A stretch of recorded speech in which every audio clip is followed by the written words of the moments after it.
Welcome to the Get Your Healthy Life podcast, the space where hope, healing, and holistic wisdom come together. Well, I'm wondering, from your experience, would you say that, well, first of all, yes, it came from a lot of stress that I was experiencing at the time. In your experience, why do you think that some people can handle it, won't come out, with chronic fatigue, but then there's some people that they will, and they end up, succumbing to that chronic fatigue syndrome? Why do you think that is, that some people can just handle it better than others? Well, are they handling it better is one question, Mm. or do we just not see it? The other one is, have they learned the art of letting go before, letting it pass through them? I always like to use, we've been taught that it's not okay to suffer. They give us pills not to suffer. They give us pills not to feel pain.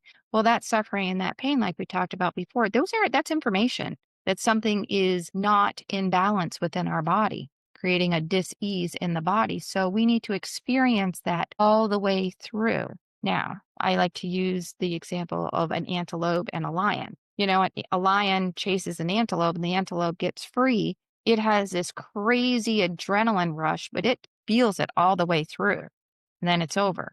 And then what the antelope has is wisdom, because they're going to know what that smell is. They're going to know this area might not be a great place to be by myself, or I don't want to run really fast. But they have wisdom now, where we hold on to whatever that experience is. Sometimes, and in doing so, we don't get to the wisdom piece of it, because when you detach an emotion from a memory, it becomes wisdom. We're not carrying that emotion with us. So how many times people have chronic fatigue, that something is stressing them out, but is that thing that's happening right now really that stressful? Or are they linking it to 30 years of similar things, and they're just kind of pulling it all forward into that one event that probably wasn't that big a deal, but they're carrying the weight of all those other stressful moments instead of, feeling it all the way through and creating that wisdom from it, so that when it comes up again, you're like, oh, wisdom tells me that I just do this, this, and this. I let it go. I'm good to go. Think about when I like to use the whole, remember way back when PowerPoints were new and they caused everybody so much stress, and they're like, oh my gosh. Mhm. Well, then we went through the pain of learning how to use it. Now we have the wisdom to use it with ease. So now when we have that glitch, oh, I know I don't need to get stressed about trying to find this or that, adding that picture. I Mhm. just know the stress is gone. There's no more emotion attached to inserting the picture. So some people are better at it. The problem, again, is we have never really been trained to do that. We've been trained to not show, not process, just shove it all down. And it's no one's fault. It's, our parents were trained a certain way, programmed, trained, however you want to, whatever word you want to use. And then they pass that down to us, and we keep passing it down. Well, now we're in a space where we can tell the younger generation, whoa, feel it. Don't become a victim to it. Don't try to put your suffering onto me. Feel it, process it, and be rid of it. And when we do that, we are so much healthier, because we go back into that space of love, because we loved ourselves enough to process it, not hold on to it, and to bring ourselves back into balance and ease. Does that make sense? Yeah, yeah, it definitely does, because I know the way that I looked at things back then as opposed to now, where I'm just like, okay, well, I'm not, I don't have to deal with that. I'm not going to put myself through that. It's not always about an argument, I don't, you know what I mean? You kind of understand, okay, I don't need to put myself through this. It's not worth it, because the outcome, you found out before is not necessarily good. There's this other word I call them transformational experience retreats. And the word that comes up all the time is control, because we are trying to either keep somebody safe, or we're trying to keep ourselves safe from suffering, because we want it done our way. So in doing so, even if it's coming from a sense, or even in our head, a space of love, it's not necessarily a space of love, it's a space of fear. And we often confuse love and fear, because it's a very fine line, that you're not necessarily doing it in their best interest to control. Like my kids, my oldest son, I would tell him to do this, do it like this, do it like this, because that was my experience. I had no idea what his experiences were, even though I raised him.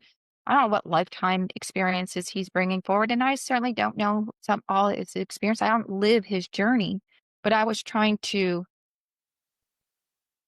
take my experiences and suffocate him with my experience because I knew best. Finally, when I realized what I was doing, I said, "I'm so sorry. I didn't realize I was being controlling in his way." He's like, "You didn't?"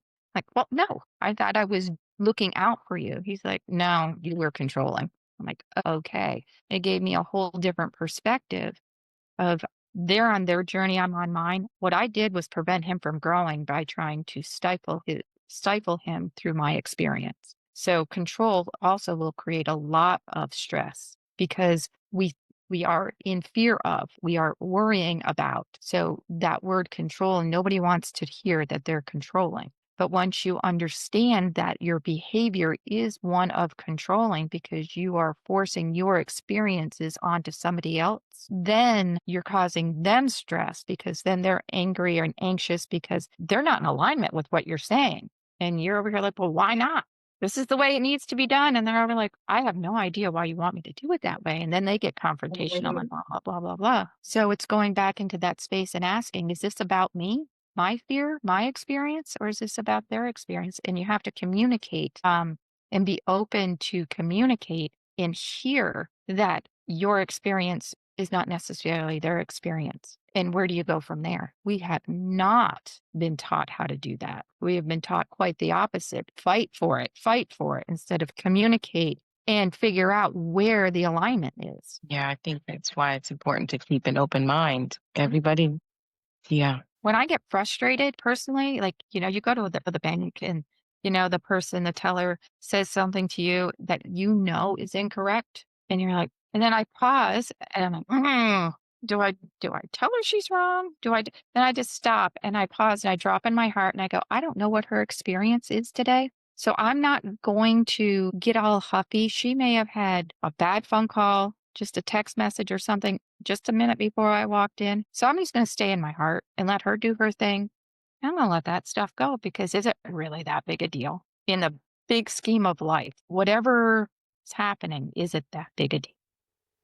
So yeah, dropping into your heart will help you let go of that control. When see people ask, well, what does that mean, drop in your heart? I literally allow myself to feel like I drop into my heart because in my heart, there's this beautiful unconditional love energy. So I just drop in there and all of a sudden, all of that anger and frustration, control melts away. Then I can go on about my day. So yeah, that is why some people can handle the fatigue better than others because one, they've either learned to push it down so far that they're not in awareness of it and it will come mhm, up someday, yeah, or they have learned that's not my journey.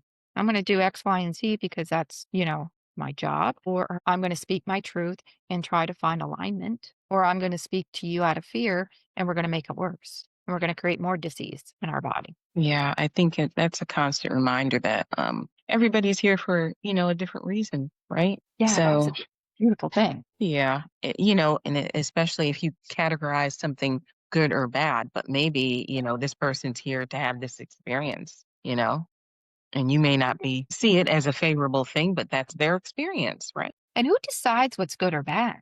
That's the whole other thing. Who decides what's good or bad? And that's based on society, religion, culture. Somebody has told somebody what's good or wrong, right or wrong. And just because you said it was right doesn't mean it's right. So I go back into that whole thing. Does it feel heavy or light in your body when you're doing it or not doing it? And if it feels heavy and somebody's telling you it's the right thing to do and it feels heavy, is it the right thing to do for you? And that's you have to listen to your body, to your team. So that's a whole language is pretty powerful. Yeah. So another thing, meditation, of course, can be very introspective in that way. Of course, you can ask for signs, symbols, answers to, things that are on your mind or you're contemplating. I know for myself, it does happen. It never happens like right when you want it to. Sometimes it'll just come in the shower, just when you're doing something, you're not thinking about something that's been on your mind. But also, I know you mentioned seeing figures and whatnot.